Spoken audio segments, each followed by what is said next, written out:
Most people today, when they think of Dracula, they think of vampires, they think of Transylvania. But it's very interesting that that almost was not the case, because Bram Stoker was not originally going to have his count come from Transylvania. Stoker never went to Transylvania himself. Anything that he mentions about Transylvania, about the local customs, all came from sources that Stoker consulted once he made the decision to use Transylvania as a setting. Now, why did he do it? Well, originally he was going to have the Count Vampire come from Styria, a province in Austria.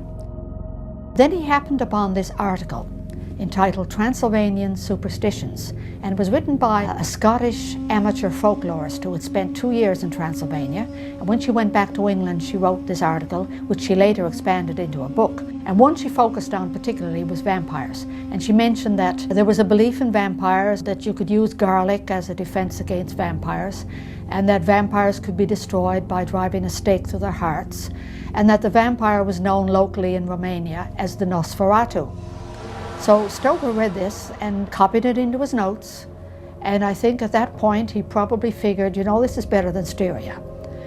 Transylvania is even more remote, it's even more obscure, further east.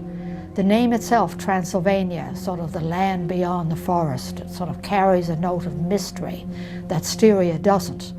And so he changed his mind and he went back to his notes and he changed Styria to Transylvania.